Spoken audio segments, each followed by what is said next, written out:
Alors, bienvenue, frères et sœurs. La Bible nous dit car chacun est tenté et amorcé par sa propre convoitise.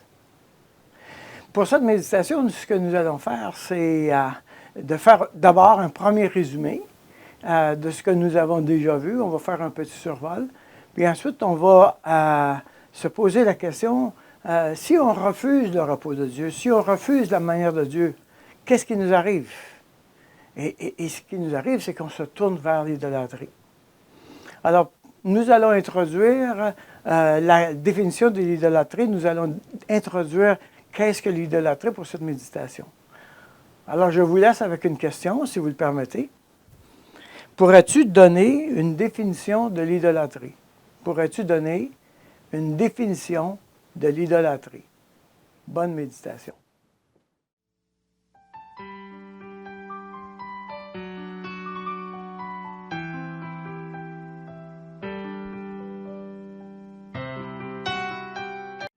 Seigneur, on voudrait vraiment que tu nous guides ce matin à travers l'étude de ta parole. On aimerait comprendre vraiment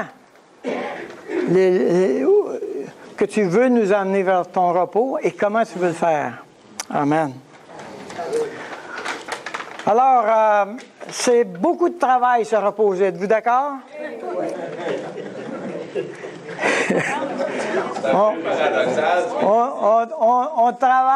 On travaille toute la semaine pour avoir une bonne fin de semaine. On travaille à l'intérieur pour enlever notre stress. On travaille à l'intérieur pour enlever nos préoccupations financières. On n'est pas en paix parce qu'on a une chicane avec quelqu'un, un conflit quelque part. Il y a plusieurs raisons pourquoi est-ce qu'on a perdu notre repos. Et ce matin, on aimerait de nouveau examiner quelques-uns de ces choses-là. Permettez-moi de faire un petit résumé de la semaine dernière, de manière à se mettre dans le bain, si vous le permettez. D'abord, on a dit qu'il y avait différents lieux de repos, c'est-à-dire qu'il y a des sphères dans nos vies qui sont là pour qui influencent la qualité de notre repos. Avec Dieu, avec le monde, avec notre communauté, notre oikos, et avec soi-même. 4 lieux où on veut établir le repos. 4 lieux où est-ce qu'on voudrait... il y a des places dans ces lieux-là qui nous font perdre notre repos et on veut, à travers la parole de Dieu, comprendre comment on va établir le repos. Ici, on s'est rappelé que Dieu nous a créés à son image.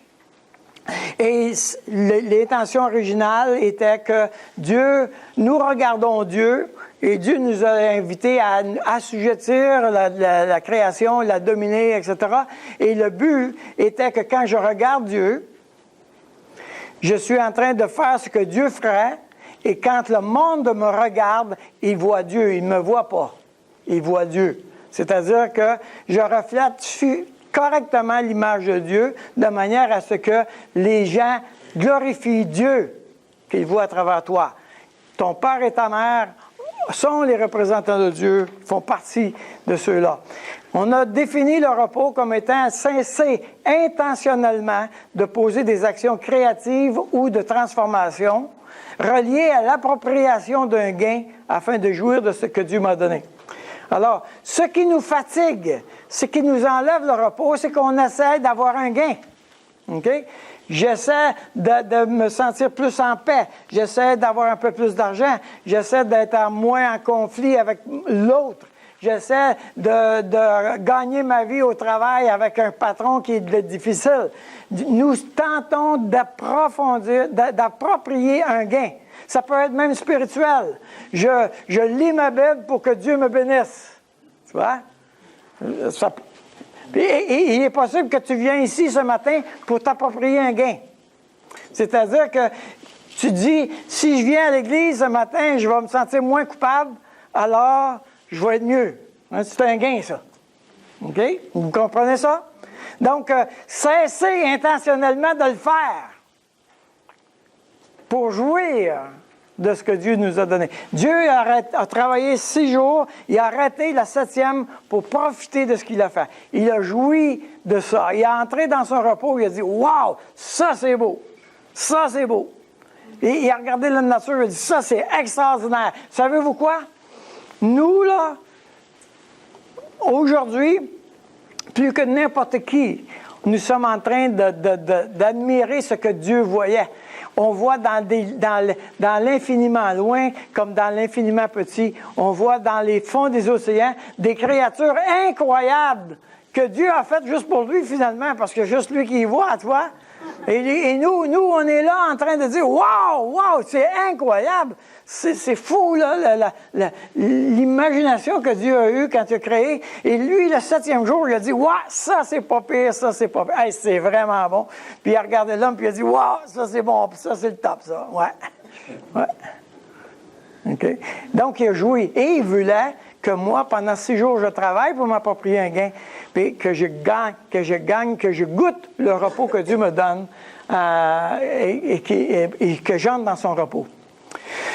Donc, on a commencé à regarder ensemble et on veut examiner le lieu du repos de Dieu, c'est-à-dire la relation de l'homme, ma relation comme être humain avec Dieu. Et j'aimerais qu'on tourne ensemble dans Romains chapitre 1, parce que c'est là que ça se passe. Une compréhension assez bonne de la relation qu'il y a avec Dieu. Romains chapitre 1, verset 18. La colère de Dieu. La colère de Dieu se révèle du ciel contre toute impiété, toute injustice des hommes qui retiennent injustement la vérité captive. Nous commençons avec ça en disant nous avons perdu le repos avec Dieu parce qu'il y a une situation sérieuse entre moi et Dieu. Et ce péché-là, le péché a provoqué la colère de Dieu. Donc, nous avons été dans une situation où l'homme, à la chute, a dit « Je serai comme Dieu, connaissant le bien et le mal ». Qu'est-ce qu'il a fait? Il a choisi de s'approprier la prérogative de Dieu, c'est-à-dire de décider si c'est bien ou c'est mal, et il s'est mis au centre. Il s'est mis au centre et il a dit, moi, je vais faire les choses à ma manière. Et Dieu est devenu en périphérie. Mais quand l'homme a rencontré les regards de Dieu, il a dit, je suis nu. Pourquoi tu as peur? Je suis nu. Et il a goûté à 3 sentiments qu'on goûte encore, la culpabilité, la honte et le rejet. Et ces 3 sentiments-là, Dieu a voulu les résoudre. Et nous avons examiné ça la semaine dernière. Maintenant, on entre dans du nouveau matériel maintenant. Le péché a provoqué la colère de Dieu, mais maintenant, le péché nous a conduit à l'idolâtrie. Si Dieu n'est plus Dieu, si moi, je suis maintenant au centre, je suis devenu le petit Dieu. Je suis moi-même devenu Dieu, avec un petit D. Mais parce que nous sommes des gens faits pour refléter l'image, alors on a dit, OK, on va s'en faire une. On va s'en faire une. Et on s'est construit notre propre Dieu. Regardez ça. Car ce qu'on peut connaître de Dieu, verset 19, est manifeste pour eux, Dieu le leur ayant fait connaître. En effet, les perfections invisibles de Dieu, sa puissance éternelle et sa divinité se voient comme à l'œil nu depuis la création du monde quand on les considère dans son ouvrage. Ils sont donc inexcusables, car ayant connu Dieu, ils ne l'ont point glorifié comme Dieu, autrement dit, ils ne l'ont pas mis à la place où il doit être, c'est-à-dire le Dieu au centre de sa vie. Ils ne lui ont point rendu grâce, c'est-à-dire, je n'ai pas été reconnaissant pour ce que Dieu a fait dans ma vie. Mais, ils se sont égarés dans leurs pensées et leur cœur sans intelligence a été plongé dans les ténèbres. Se vantant d'être sages, ils sont devenus fous. Et ils ont changé la gloire du Dieu incorruptible en image représentant l'homme corruptible, des oiseaux, des quadrupèdes et des reptiles. Donc, nous voilà entrés en pleine idolâtrie. Quelques définitions. L'idolâtrie est tout ce que notre cœur s'accroche ou sur quoi il se confie. La confiance et la foi du cœur en Dieu ou en l'idole est l'enjeu principal. C'est Martin Luther qui a dit ça. Bale, qui a écrit sur l'idolâtrie, rajoute à la définition de Martin Luther, l'idolâtrie est tout ce que notre cœur s'accroche ou se confie pour notre sécurité.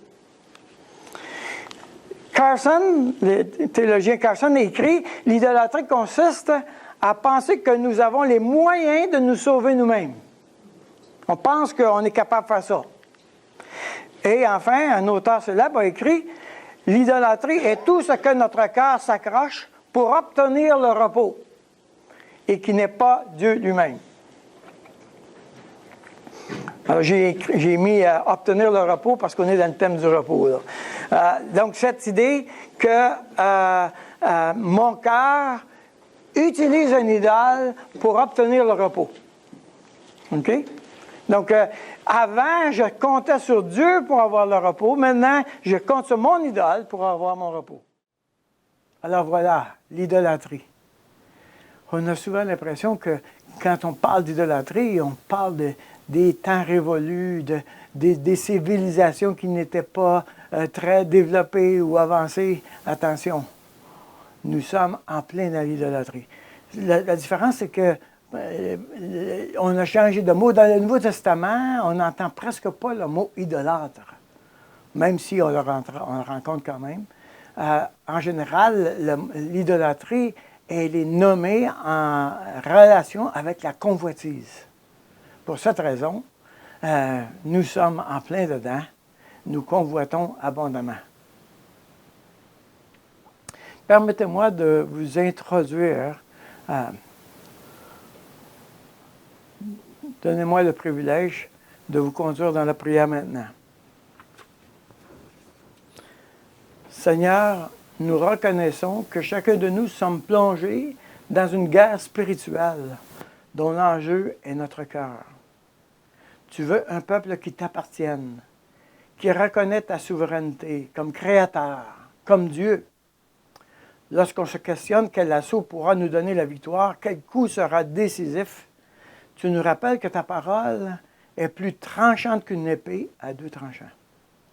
Aide-nous, Seigneur, à enraciner ta parole dans nos cœurs.